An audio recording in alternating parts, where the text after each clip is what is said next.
Half a day. My name is Nick, and welcome to another episode of the Brew Quest. Today's beer style is the Belgian style Flanders, also known as the Flanders Red, and it's under the wild/sour beer category.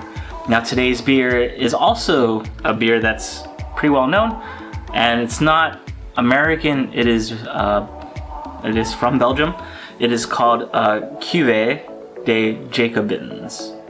I've heard about this beer on different podcasts. A lot of the times the hosts would bring it in as the easy to get, almost quintessential style beer. Yeah, that's what I meant to say. So I've heard about it a lot. I've never actually looked at it, and my local bottle shop had this one. There is another beer that a lot of people use from the, I think the Rodenbach brewery, and I didn't see that at the bottle shop, but I also didn't ask. I just was kind of searching this out because this is the one I've heard about the most. It is a cuvee, so it's it's going to be a blend of a bunch of different older beers with young beers. So that's going to be pretty interesting. Only because I don't drink a lot of cuvee stuff. I don't like blending. The last style that I know blends a lot is usually like the lambics or the goose. I think goose is the one that's blended, right? I think so. So yeah, I did that style not too long ago with the Logsden, but I don't know if Logsden actually blends it. Maybe the fruit lambic, the Lindemans Framboise, the raspberry lambic, probably blends since it's from Belgium. So I think, I don't know. But yes, I'm kind of excited to try this out. I'm only like 2 more styles of this one, and I think the American Sour is left for the wild/sour beer category. So I'm almost there, almost done. And I'm trying to get into more sour stuff, and trying to look at traditional sour beers is probably going to be very interesting to see whether or not I like this one over the lambic. So I don't know that much about the Flanders Red, the Flemish Red. So I had to look up a bunch of stuff on like the BJCP, which was very helpful. So the BJCP lists under history, the Flanders Red Ale is an indigenous beer of West Flanders, typified by the products of the Rodenbach Brewery, established in 1820 in West Flanders, but reflective of earlier brewing traditions. The beer is aged for up to 2 years, often in huge oaken barrels, which contain the resident bacteria necessary to sour the beer. It was once common in Belgium and England to blend old beer with young to balance the sourness and acidity found in aged beer. While blending of batches for consistency is now common among larger breweries, this type of blending is a fading art. But before I get into that, let's talk about this beer. This is a 5.5% ABV beer. It is a product of Belgium. It is kind of old. This says produced on either 7/2/19 or 2/7/19, because I know sometimes in Europe they flip the month and day around. So this could be February 7th or July 2nd. I'm not too sure, but this is old. So this is I mean, they blend this beer anyway, and it's a little bit older. It's been sitting for a little bit older. I think I got this maybe a couple weeks ago for this style, since I was looking for things to replenish. Or I was looking for beer styles to finish up some of the things I have left on the list. And so it's gonna be interesting. I wonder what this tastes like fresh, but because this is from Belgium and they have to import it, it takes sort of a long time. So I'm kind of excited to get into it. So let's pop this open, pour it out, and let's see what it's all about. I'll be right back after the pour.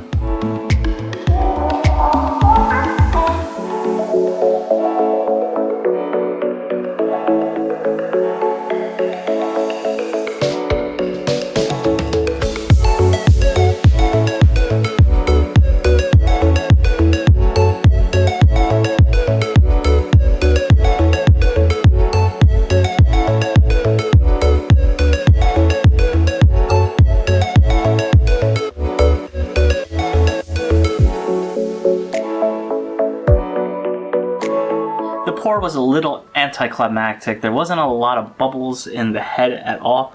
Kind of dissipated it very fast. But I did read that carbonation is not crazy. It's only small, medium-sized carbonation. I don't know what that means exactly. But yeah, it's not a lot. It looks a little flat. I still see bubbles coming up, so that's a good sign. The color of this beer, though, is very like reddish brown. It's very similar to the amber ale that I had from Bell's, and yeah, that's pretty much it. That's kind of like what's coming to mind right now about this color. So it looks great. Let's get a nose on it. Smells kind of sour. Actually, smells very sour. I am getting some of those fruity notes that they were talking about. Can't like place it on a certain type of fruit. But yeah, it has a really interesting smell. It actually is really good. Like fruity aromas like this are pleasing to me. But let's figure out how it tastes. So, cheers. So lately, what I've been drinking, sour-wise, has been like very heavily adjuncted sours. So the last beer, a couple of beers that I've had range from like adding stone fruit, berries, with some vanilla, and it kind of cuts down the sour. I think those are kettle sours. The sourness is a little bit more tame. Like this is on the same level as the Belgian style lambic from Logsden that I tried, but I think I like this a lot better.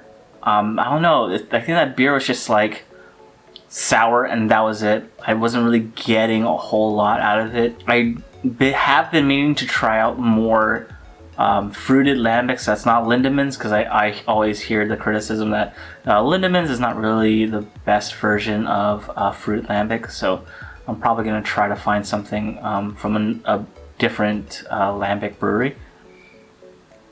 But just on non-adjuncted stuff, because from what I've seen they don't really adjunct this beer, at least not this one, is that this is a lot more pleasant. I don't know if it's the blending, because I did have a lambic, not a goose, or what exactly, but this tastes pretty good by itself. Like it's not that bad, and the sourness is a lot higher than or is at the level I thought it was going to be. But it's not something I can actually drink regularly. I'm not a super huge fan of sour things, and this beer is probably not going to be something I'm going to be drinking often. And I do get some of those red wine tastes coming up. It's sort of like your first sip of like a dark, or like of a red. There's this certain flavor that comes off, and it's not that bad. Other things about this beer, mouthfeel is great. Very thin to medium thin, or thin to medium. You don't really get a lot of carbonation on it. No bitterness at all. Everything is just sour. Like it's just hitting that sour note home.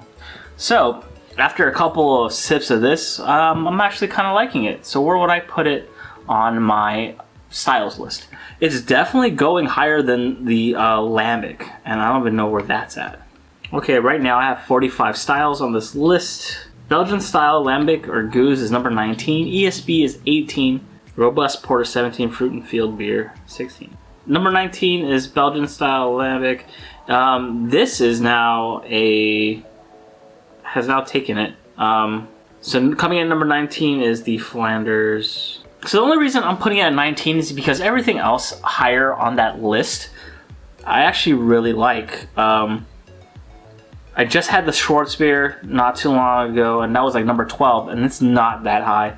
I also had the Berliner style Weiss, a little more tame sourness on that, more tart than super sour, and that's at 14. So I couldn't really put it around there. Fruit and Field beer, I think that was Jam Band. That one was really good. I love the berry notes on it, and if those styles are exactly like that, then I kind of like that more than this. Robust Porter and ESB, those are both beer styles that I kind of would take over this right now.